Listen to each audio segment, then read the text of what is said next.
Good morning student.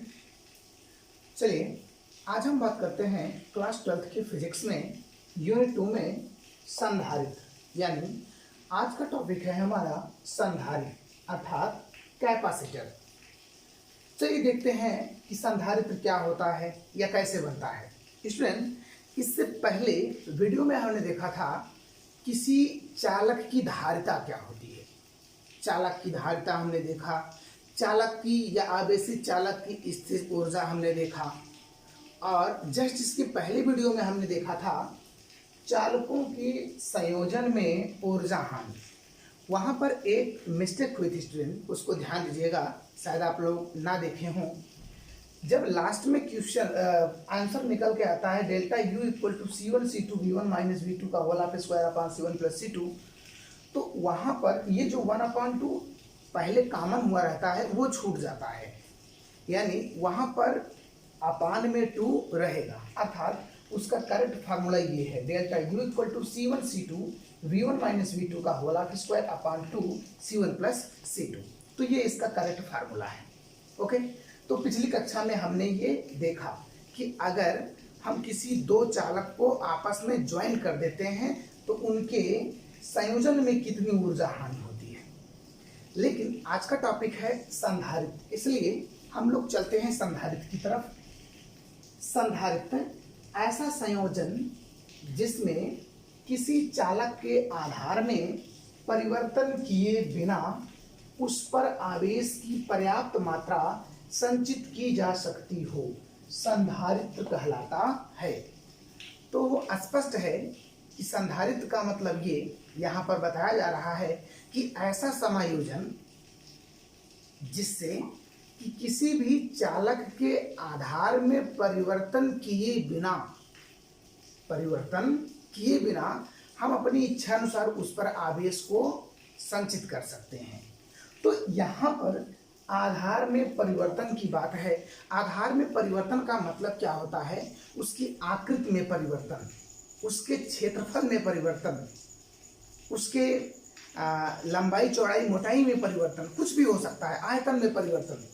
तो यहाँ पर हम बात करेंगे इसी आधार के विषय में। आपको याद होगा हमने एक टॉपिक पढ़ाया था जो 2 दिन पहले पढ़ाया था, उसमें आपको मिला होगा कि धारिता को प्रभावित करने वाले कारक, ये टॉपिक मिला होगा। उसमें हमने देखा था कि किसी भी चालक के क्षेत्रफल या आकृति में अगर हम परिवर्तन करते हैं तो उसकी धारिता में भी परिवर्तन होता है, अर्थात अगर हम क्षेत्रफल को बढ़ाते हैं तो उस पर संचित होने वाले आवेशों की मात्रा बढ़ जाती है। ये हमने देखा था। उसी बेसिस पे हम यहाँ पर कह सकते हैं कि अगर हम उस क्षेत्रफल में परिवर्तन ना करें, फिर भी उस पर अधिक से अधिक आवेश को हम कैसे संचित करेंगे, तो उसी का नाम है संधारित्र, जो कि ये आवेशों को संचित करके रखता है। लेकिन कैसे रखता है, उसकी बनावट, उसका उपयोग आगे चल के हम देखेंगे। सामान्यतया संधारित्र किसी विद्युत रोधी के द्वारा, विद्युत रोधी का मतलब अचालक, विद्युत रोधी का मतलब क्या है? अचालक। अचालक का मतलब जैसे पेपर, जैसे आप कागज है ना, और लकड़ी, वायु, जल इत्यादि। स्टूडेंट, जो शुद्ध जल होता है उसमें इलेक्ट्रिक करंट फ्लो नहीं करता है। ओके, तो इस प्रकार से अचालक की श्रेणी में ये आ जाएंगे। अच्छा, आगे चलने के बाद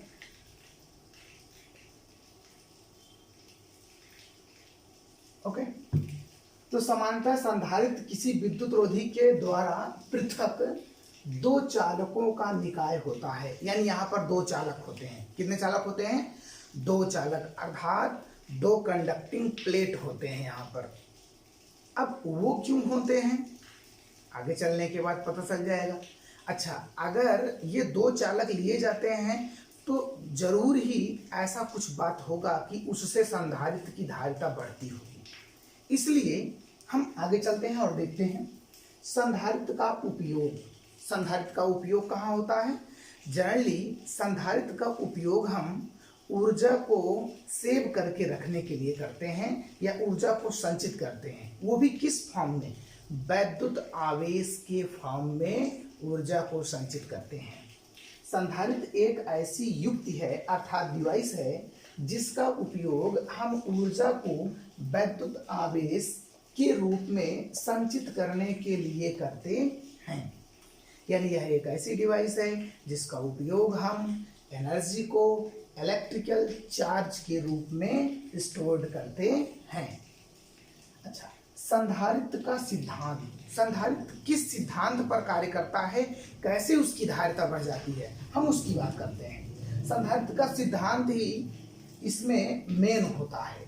अगर ये समझ में आ गया है तो जान लो संधारित्र आ गया। ओके, संधारित्र इस सिद्धांत पर कार्य करता है कि जब किसी आवेशित चालक के समीप एक अन्य अनावेशित चालक, ये 2 पॉइंट नोट करिएगा, किसी आवेशित चालक और दूसरा है के समीप एक अन्य अनावेशित चालक रख दिया जाता है तो आवेशित चालक का विभव कम हो जाता है। अब विभव कैसे कम होता है, प्रेरण के द्वारा, हमने पिछले में भी चर्चा कर रखा है, लेकिन आज हम उसकी विस्तृत चर्चा करेंगे क्यों प्रेरण के द्वारा कम हो जाता है। ओके, यदि अनावेशित चालक को भूसंपर्कित, भूसंपर्कित का मतलब जिसे आप अर्थ से ज्वाइन करते हैं, या अगर इसका कॉन्सेप्ट हम डीसी से लें या कैपेसिटर को अगर हम डीसी से कनेक्ट करें तो दूसरे वाले चालक को जो अनावेशित था उसको हम ऋण सिरे से जोड़ दें, वो संपर्कित करें तो विभव और भी कम हो जाता है, जिसके फलस्वरूप चालक की धारिता में पर्याप्त वृद्धि हो जाती है। ओके, तो कुछ लोगों ने हमारे पास एसएमएस किया कि सर नोट्स कैसे मिलेगा। अगर आप वीडियो को अच्छे से देख रहे हैं, समझ रहे हैं, तो नोट्स ये आप वीडियो को पॉज करके बहुत आसानी से नोट कर सकते हैं। नोट करके इसको एक अच्छा सा नोट्स बनाइए जो कि एग्जाम पीरियड में काम देगा, क्योंकि एग्जाम पीरियड में आप मोबाइल से नहीं पढ़ पाएंगे, आपका नोट्स ही आपको सहायता प्रदान करेगा। ओके, फलस्वरूप चालक की धारिता में पर्याप्त वृद्धि हो जाती है। ओके, चलिए अब बात करते हैं, कुछ एग्जाम्पल हमने यहाँ पर दिए हैं जिससे एक संधारित्र बन के तैयार हुआ है। सबसे पहले हमने एक प्लेट ए लिया और उस पर धन चार्ज दे दिया। आप कुछ भी दे सकते हैं, धन दे सकते हैं, ऋण दे सकते हैं, नो प्रॉब्लम। हमने यहाँ पर धन दिया तो हमको पता है कि जो आवेश होता है वह समान रूप से फैल जाता है, इसलिए इस प्लेट पर जो धन आवेश था वह समान रूप से फैल गया। ओके, अब क्या होगा कि एक प्लेट हमारे पास, ये तो हमने देख रखा है, इसको हम इरेज कर देते हैं।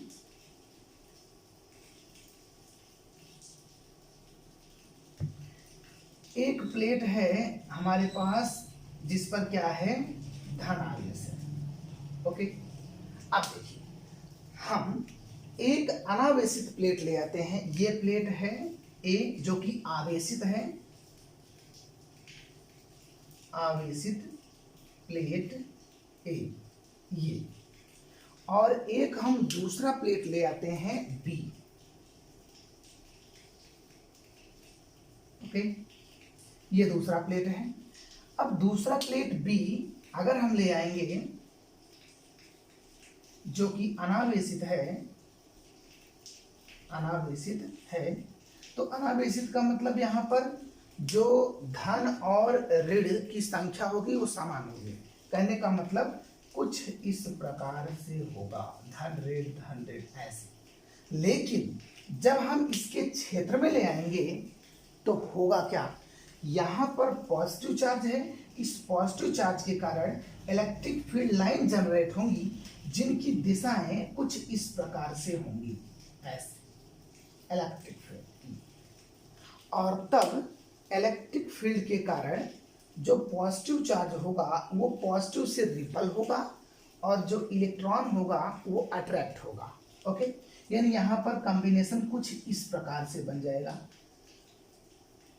ऐसे नेगेटिव इस सरफेस की तरफ आ जाएंगे, यानी जो इसके फ्रंट पर सरफेस है वहां पर नेगेटिव, और जो इसके बैक पर सरफेस है, बैक वाले सरफेस पर क्या आ जाएगा, पॉजिटिव आ जाएगा। ये प्रेरण के कारण हुआ है। ओके, अब क्या होगा, यह ऋण चार्ज है क्योंकि स्थिर चार्ज है, यहाँ पर जो आवेश है वो स्थिर है, मूव तो कर नहीं रहा है क्योंकि हम स्थिर वैद्युत की पढ़ रहे हैं। ओके, यहाँ पर जो इलेक्ट्रिक फील्ड होता है वो सरफेस के परपेंडिकुलर होता है, इसीलिए यहाँ पर आवेश मूव नहीं करते हैं। और अगर जो इलेक्ट्रिक फील्ड है वह इसके परपेंडिकुलर ना हो, टेंजेंशियली हो, तो यहाँ पर इलेक्ट्रॉन या जो पॉजिटिव चार्ज होते हैं वो मूव करते हैं। ओके, अब अगर मैं बात करूं कि ये इलेक्ट्रॉन है तो इलेक्ट्रॉन के द्वारा भी इलेक्ट्रिक फील्ड कुछ ना कुछ बनेगा, उसकी दिशा क्या होगी, इलेक्ट्रॉन की तरफ, अर्थात ये इसकी दिशा होगी। अगर मैं इसको E प्लस कहूं और इसको E माइनस कहूं, जो इलेक्ट्रॉन के द्वारा इलेक्ट्रिक फील्ड क्रिएट हो रहा है, तो इसके अंदर ये दोनों का इलेक्ट्रिक फील्ड मैक्सिमम होगा, और जब इलेक्ट्रिक फील्ड मैक्सिमम होगा तो ये पॉजिटिव चार्ज इसकी तरफ अग्रसर होगा, ये इलेक्ट्रॉन इसकी तरफ अग्रसर होगा, अर्थात ये पॉजिटिव चार्ज भी इसके सरफेस पर आ जाएगा, यानी जो इनर सरफेस है उस पर पॉजिटिव चार्ज आ जाएगा। जब इनर सरफेस पर पॉजिटिव चार्ज आएगा उस दौरान ये पॉजिटिव चार्ज जो कि आउटर सरफेस पर है प्लेट बी का, यह इसको रिपल करेगा, अर्थात यह इसकी इलेक्ट्रिक फील्ड को कुछ ना कुछ कम करेगा। अच्छा, प्रभाव किसका ज्यादा रहेगा, प्रभाव तो इलेक्ट्रॉन का ज्यादा रहेगा। क्यों, क्योंकि इलेक्ट्रॉन इसके नजदीक है और जो पॉजिटिव चार्ज है वह उससे दूर है, इसलिए इसका प्रभाव कम रहेगा, लेकिन यह इसकी इलेक्ट्रिक फील्ड को कम करेगा, अर्थात इसके पोटेंशियल को कम करेगा। अच्छा, पोटेंशियल ये जो विभव होता है डायरेक्टली प्रोपोर्शनल होता है ई के। विभव क्या होता है, डायरेक्टली प्रोपोर्शनल होता है ई के, अर्थात अगर इलेक्ट्रिक फील्ड में कमी आ रही है तो विभव कम होगा आपका, और अगर इलेक्ट्रिक फील्ड अधिक हो रही है तो विभव ज्यादा होगा।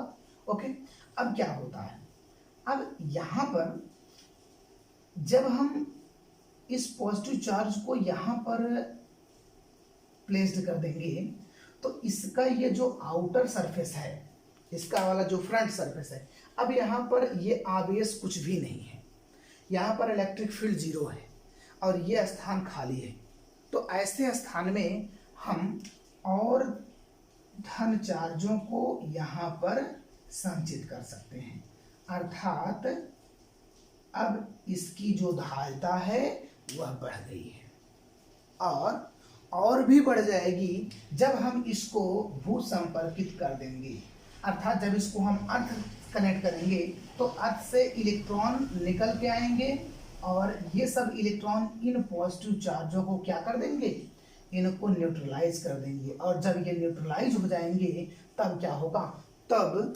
इसका इलेक्ट्रिक फील्ड ये इलेक्ट्रिक फील्ड और ये इलेक्ट्रिक फील्ड दोनों मिलकर हाई इलेक्ट्रिक फील्ड बनाएंगे, और यहाँ पर ये पॉजिटिव चार्ज इसकी तरफ मूव करने का प्रयास करेगा, जिससे यहाँ पर सरफेस पर इलेक्ट्रिक फील्ड कम रहेगा। इलेक्ट्रिक फील्ड कम रहेगा तो क्या होगा, यहाँ का विभवांतर कम रहेगा, जब यहाँ का विभवांतर कम रहेगा तो ये पॉजिटिव चार्ज यहाँ पर बहुत आसानी से जा सकते हैं, इसलिए इसकी धारिता बढ़ जाएगी, क्योंकि यहाँ का विभव घट रहा है और यहाँ का बढ़ रहा है। जब यहाँ का विभव घट जाएगा तो हम जानते हैं C = Q/V होता है, इसलिए यहाँ भी विभव घटने का मतलब इसकी धारिता में इंक्रीमेंट हो रहा है। अतः ये इस प्रकार से इसको आप लोग अपने नोट में नोट कर लेंगे। ओके, अब हम बात करते हैं इसकी धारिता।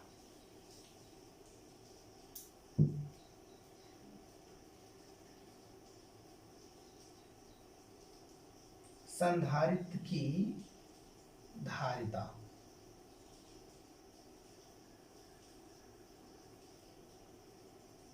कैपेसिटेंस ऑफ कंडक्टर,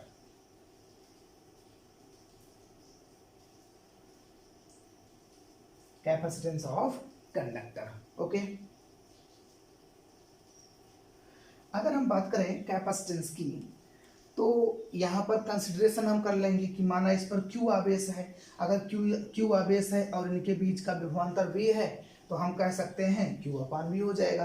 अर्थात यहाँ से फार्मूला जो हम पढ़ रखे हैं वो मिल जाएगा, C = Q/V। इसको हमने पढ़ रखा है। ओके,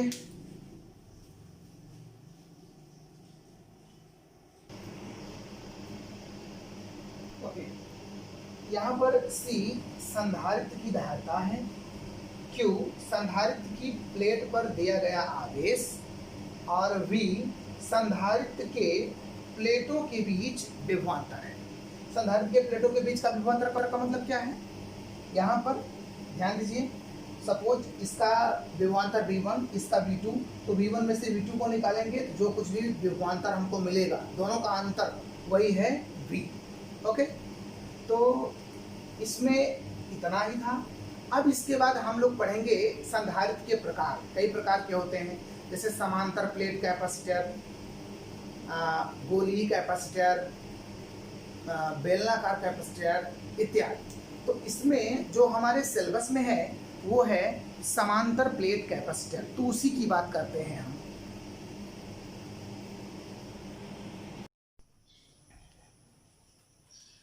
चलिए बात करते हैं समांतर प्लेट संधारित्र। कैपेसिटर का ही पार्ट है समांतर प्लेट संधारित्र। अब समांतर प्लेट संधारित्र क्या होता है उसको देखते हैं। समांतर प्लेट संधारित्र में धातु की दो समान आकृति एवं समान क्षेत्रफल की चालक प्लेटों को परस्पर अल्प दूरी पर तथा समानांतर व्यवस्थित किया जाता है। प्लेटों के मध्य वायु निर्वात या अन्य परावैद्युत भरा जाता है। तो यहाँ पर समांतर प्लेट संधारित्र में हम देखेंगे इसकी बनावट। माना P1 व P2 दो आयताकार धातु प्लेटें हैं, ये P1 है और ये P2 है, और ये दोनों धातु की बनी हैं अर्थात चालक हैं, और जो परस्पर d दूरी पर है, ये स्मॉल d दोनों के बीच का सेपरेशन है। यहाँ पर ये प्लेट देखने का मतलब ये कुछ इस प्रकार से होता है कि सपोज अगर ये मैं मान लूँ कि ये मेरे पास एक प्लेट है, तो ये दोनों दो प्रकार से ऐसे दो रहेंगे और दोनों को हम इस प्रकार से व्यवस्थित कर रहे हैं। एक ये हो गया और दूसरा ये हो गया, ये ऐसे ये दो हो गए और दोनों क्या बनाएंगे? समांतर प्लेट संधारित्र बनाएंगे। तो इस प्रकार से इनके बीच का डिस्टेंस क्या हो जाएगा? ये हो जाएगा समांतर प्लेट संधारित्र की डिस्टेंस। अब क्या करते हैं, जब हम इनको इस प्रकार से व्यवस्थित करते हैं तो एक प्लेट को हमने धन दे दिया, दूसरे को भू संपर्कित कर दिया। जब ये दोनों इस प्रकार से एडजस्ट हो जाएंगे तो इनके इनर सरफेस पर जो पॉजिटिव है वो पॉजिटिव हो जाएगा और जो भू संपर्कित है इनर सरफेस पे नेगेटिव हो जाएगा, और इन दोनों प्लेटों के कारण दो प्रकार की इलेक्ट्रिक फील्ड उत्पन्न होगी। ओके, आगे चलने के बाद हम उसको मान लेंगे।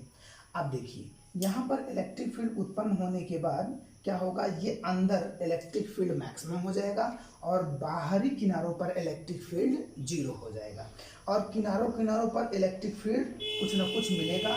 वो इसलिए मिलेगा कि जो यहाँ पर पॉजिटिव चार्ज होगा, जब यहाँ से इलेक्ट्रिक फील्ड लाइन निकलेगी तो इसके द्वारा ये रिपल होगा। रिपल होने का मतलब ये है कि इसका जो ये पथ था स्ट्रेट लाइन, अब वह कुछ वक्रीय बन जाएगा, यानी कुछ इस प्रकार से बन जाएगा और तब जाके यहाँ पर टर्मिनेट कर जाएगा, समाप्त हो जाएगा। तो इससे हम विद्युत क्षेत्र का वक्रीय पथ कहते हैं, और इस प्रभाव को हम उपांत प्रभाव कहते हैं। क्या कहते हैं? उपांत प्रभाव कहते हैं। ये एक नंबर में आ सकता है कि उपांत प्रभाव क्या है। तो आप क्या बताएंगे? समांतर प्लेट संधारित्र के दोनों प्लेटों के किनारे पर प्रतिकर्षण के कारण वैद्युत क्षेत्र वक्रीय हो जाता है, जिसे हम उपांत प्रभाव कहते हैं। तो इस प्रकार से ये दोनों तरफ इधर भी होगा और इधर भी होगा, नो प्रॉब्लम, इधर भी बना सकते हैं हम। तो इस प्रकार से ये तो हुआ समांतर प्लेट संधारित्र। अब हम कुछ कंसिडरेशन करते हैं, इसके मध्य में इलेक्ट्रिक फील्ड कैलकुलेट करते हैं, दोनों किनारों पर इलेक्ट्रिक फील्ड कैलकुलेट करते हैं और देखते हैं क्या मिलता है।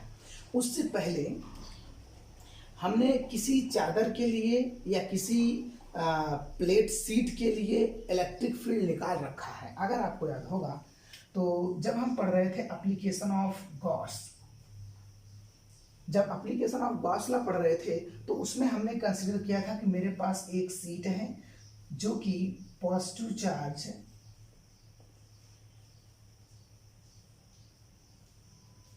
ये पॉजिटिव चार्ज से आवेशित है, और इसको सॉल्व करने के लिए हमने यहाँ पर कुछ कंसिडरेशन किया था।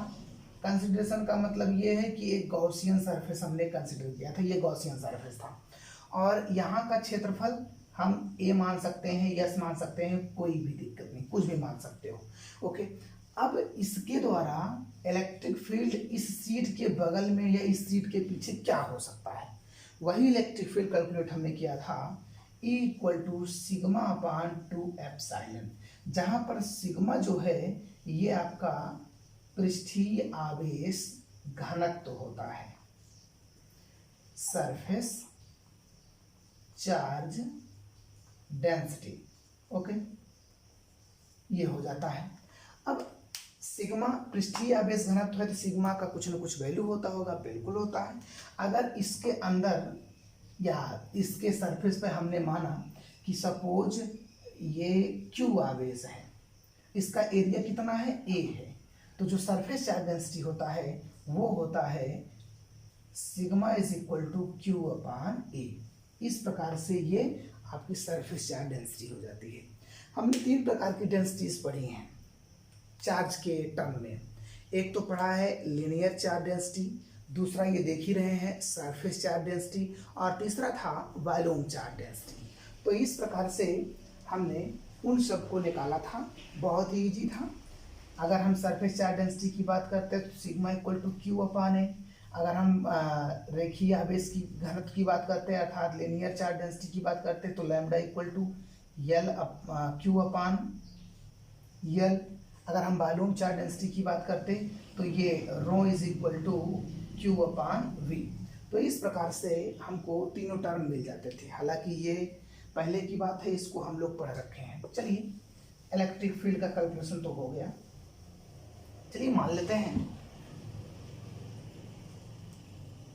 माना E1 तथा E2 क्रमशः प्लेटों P1 तथा P2 के कारण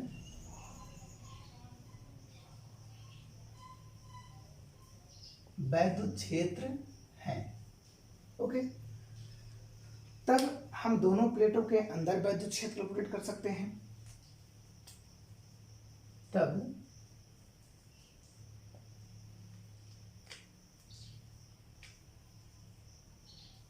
दोनों प्लेटों के अंदर या बीच में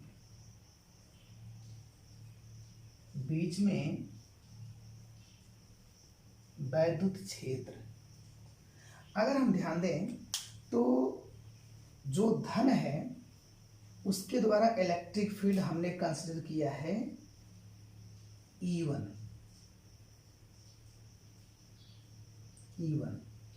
और इसकी दिशा है प्लेट P1 से P2 की तरफ।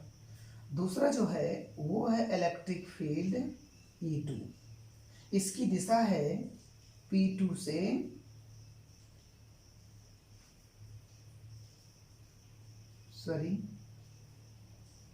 यहाँ पर 2 प्रकार की दिशाएं होंगी। ये हम यहाँ पर इसको नोट कर रहे हैं, E1 इस डायरेक्शन में और E2 इस डायरेक्शन में, ये E1 और E2। तब क्या होगा, उल्टा हो गया, सॉरी, अंदर जो होगा E1 और E2 दोनों एक ही डायरेक्शन में रहेगा। बाहर E1 का जो डायरेक्शन होगा ये होगा और E2 का जो डायरेक्शन होगा वो ये होगा, और इस तरफ E1 का डायरेक्शन जो होगा वो इस तरफ होगा और E2 का जो डायरेक्शन होगा वो इस तरफ होगा। तो इस प्रकार से यहाँ पर हमको 3 प्रकार से वैद्युत क्षेत्र मिल जाता है। अब अगर हम अंदर देखें तो इलेक्ट्रिक फील्ड E1 और E2 दोनों एक ही दिशा में है, इसलिए दोनों प्लेटों के बीच में वैद्युत क्षेत्र, चलिए उससे पहले हम कुछ कैलकुलेट कर लेते हैं।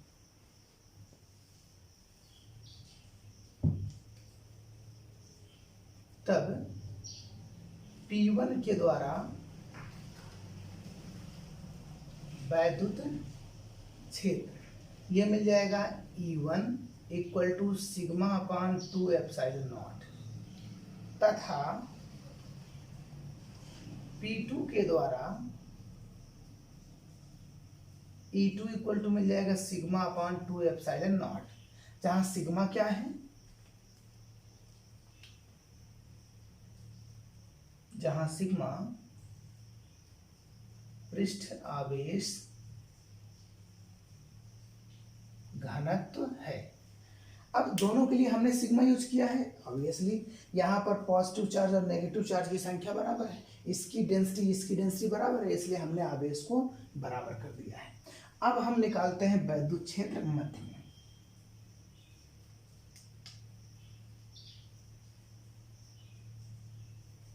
प्लेटों के मध्य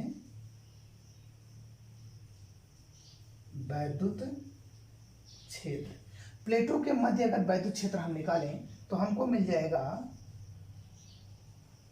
ये E1 plus E2 sigma upon 2 epsilon naught plus sigma upon 2 epsilon naught, यानी ये मिल जाएगा E equal to sigma upon, देखो ये यहाँ पर डिनोमिनेटर इक्वल है, इसलिए सिग्मा सिग्मा क्या हो जाएगा 2 सिग्मा अपान 2 एप्सिलॉन नॉट, या इसी को हम लिख सकते हैं E equal to sigma upon epsilon naught. ये तो इलेक्ट्रिक फील्ड हो गया।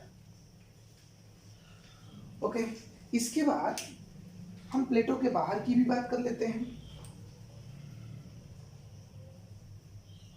प्लेटों के बाहर वैद्युत क्षेत्र शून्य होगा, क्योंकि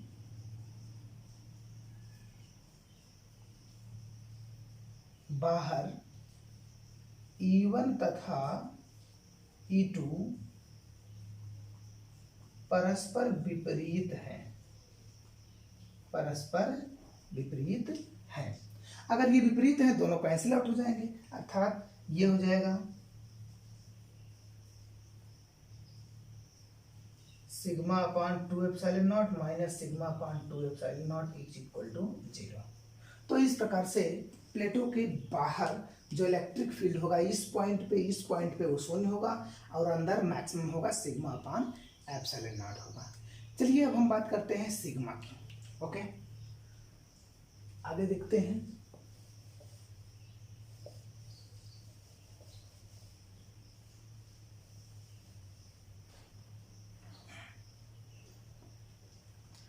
अब अगर हम बात करें, यदि प्लेट पर Q आवेश तथा प्लेट का क्षेत्रफल A हो तो सिग्मा equal to Q upon A हो जाएगा, sigma equal to Q upon A, equation 2। समीकरण 1 और 2 से, समीकरण 1 एवं 2 से, समीकरण 1 एवं 2 से हमको क्या मिल जाएगा, हमको मिल जाएगा E is equal to Q upon A epsilon naught, equation 3 बनाई। क्या बन गया, इक्वेशन 3। इसके बाद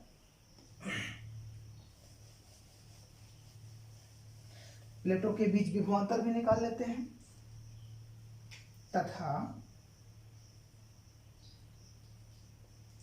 प्लेटों के बीच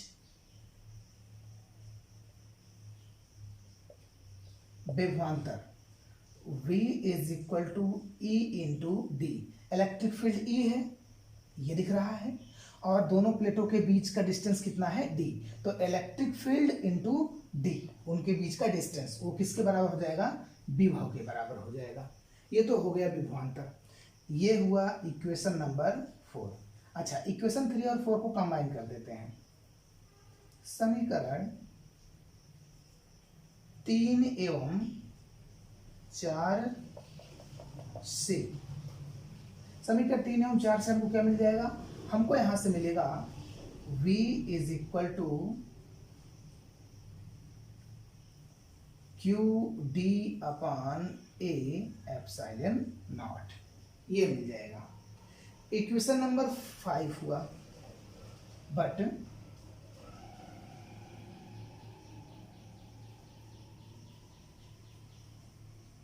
धारिता के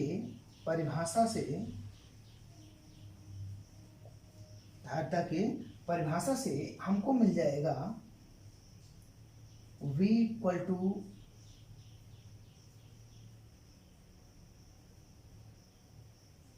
Q upon C, V equal to Q upon C, ये मिल जाएगा।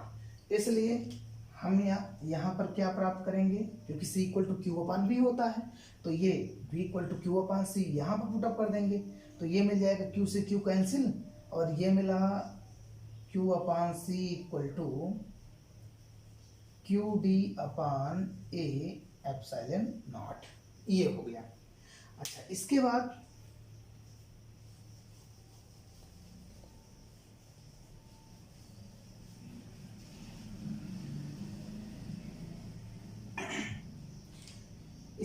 यहां से ये Q इस Q से कैंसिल आउट हो जाएगा, और ओवरऑल हमको मिल जाएगा 1 upon C equal to D upon A epsilon naught. हमको धारिता निकालनी है, धारिता निकाल लेते हैं। ये मिल जाएगा C इस तरफ जाएगा तो ए एप्सिलॉन नॉट इस तरफ आएगा, डी नीचे आ जाएगा, ए एप्सिलॉन नॉट अपान डी, ये हो गया।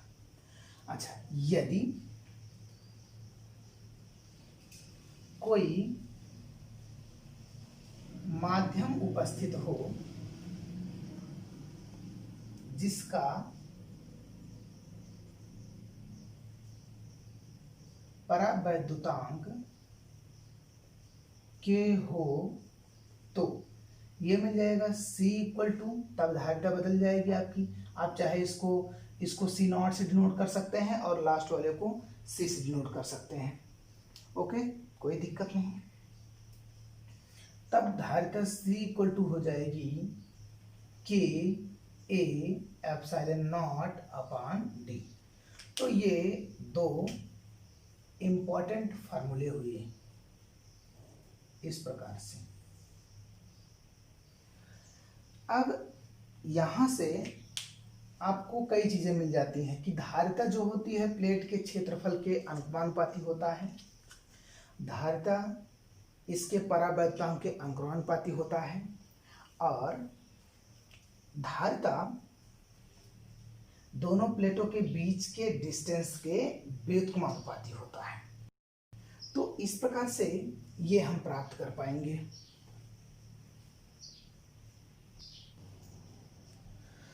तो यहां से कंक्लूजन क्या निकलता है, यहां से हमको मिल जाएगा, अर्थात C proportional to K, C proportional to A, C proportional to 1 upon D, अर्थात दूरी के व्युत्क्रमानुपाती। तो यहां से 3 कंक्लूजन निकलता है। पहला तो ये निकलता है, यदि प्लेटों के मध्य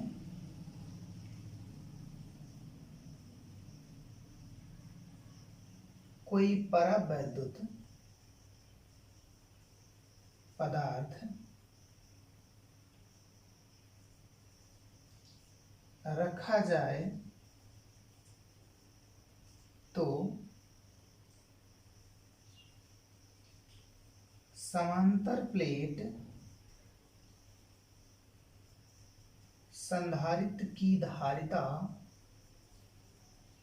बढ़ जाती है, बढ़ जाती है। दूसरा कंक्लूजन ये निकला,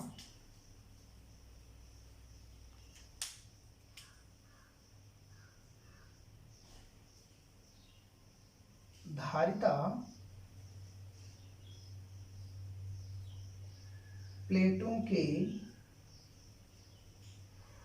क्षेत्रफल के समानुपाती होता है,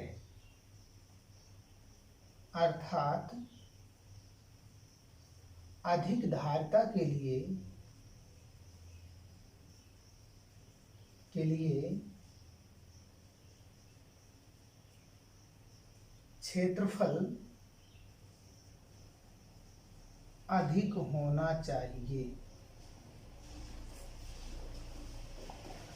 और तीसरा कैलकुलेशन निकल के आता है,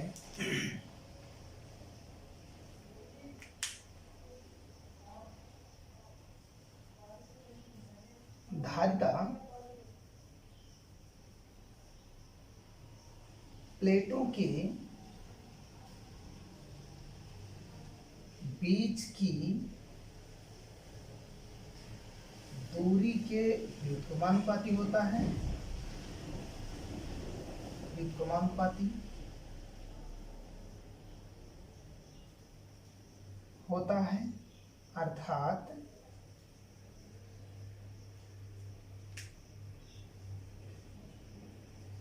अधिक धारिता के लिए